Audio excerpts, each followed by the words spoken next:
Cristiano Ronaldo, viewed by some as the greatest footballer of all time, is having an eventful season at Manchester United. Unfortunately though, the events are mostly taking place off the pitch rather than on it.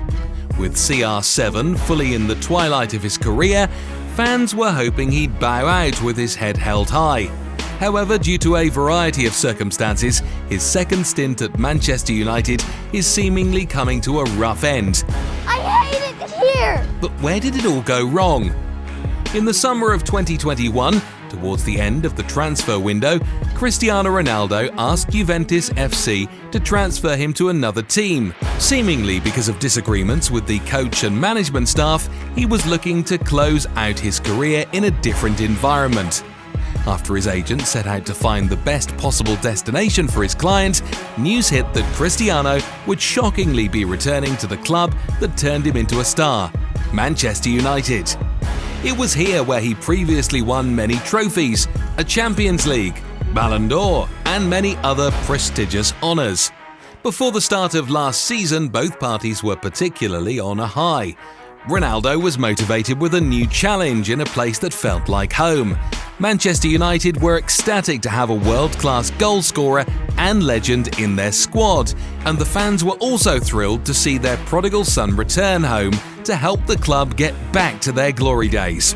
While Cristiano showed his fantastic goal-scoring abilities throughout the season, the campaign was ultimately deemed a failure, with United finishing well below the top of the table, and the club still struggling to find an identity.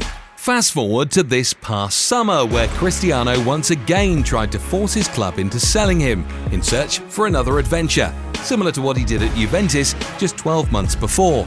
With Manchester United bringing in new head coach tenhag, the coach was set to keep the Portuguese star, but made it clear that he had other philosophies that didn't include starting Cristiano every match. Playing time has been limited for Cristiano this season, with many of his games ending in a small appearance towards the end of the match, or with Ronaldo not even featuring at all, spending the entire 90 minutes on the bench. Most recently, in their win against Tottenham Hotspur on Wednesday, we saw Ten Hag ask Ronaldo to warm up and prepare to enter the pitch, only for the coach to change his mind and leave Ronaldo on the bench for the full game. This angered Cristiano, and he eventually walked off the pitch in the 89th minute, rather than wait for the final whistle and congratulate his teammates and the fans on a great performance and result. Situations like this unfortunately tend to steal the headlines the morning after, rather than all the attention being on the valuable victory of the club. Ronaldo's form this season has been under par, and some would argue that it's due to a lack of minutes and consistency in his game. His goal tally is well below his normal mark, and his all-round play has been heavily scrutinised by a large chunk of the United fans. The arguments can be made by both sides of the spectrum. On one end, some fans argue that Cristiano should be putting the team results and performance ahead of his own, demanding that he be a team player and a leader in the dressing room. However, if you follow Ronaldo's career closely, you'll know that he greatly values individual achievements as well, maybe even more than collective awards. On the other hand, Ronaldo is facing a force that no 37-year-old professional footballer should have to. For fans to pin all hopes and dreams on him is unfair, regardless of the incredible shape that he is in. It is in the middle of these two arguments where fans can find some common ground. The majority can agree that the club and player need to find a solution as soon as possible. Younger Cristiano would easily glide through defenders and slot home half chances into the back of the net with ease. However, the Ronaldo of 2022 has recently seen the player caught offside on a regular basis, misplacing simple passes, and he looks to be trying too hard to find that talent that made him the global superstar. United coach Ten Hag is unfortunately in a tough spot as well. He was brought in to create a new winning cycle at United, using young and exciting players to match his fast-paced style. The issue is that this leaves little to no space for Cristiano, with Anthony Martial and Marcus Rashford playing the majority of minutes this season.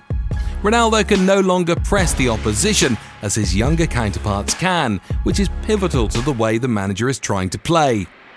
With the season still being young, Cristiano has already missed many games, whether it's through fitness issues or for tactical reasons, and there are some rumours floating around that he and his agent will look to move somewhere else in the January transfer window.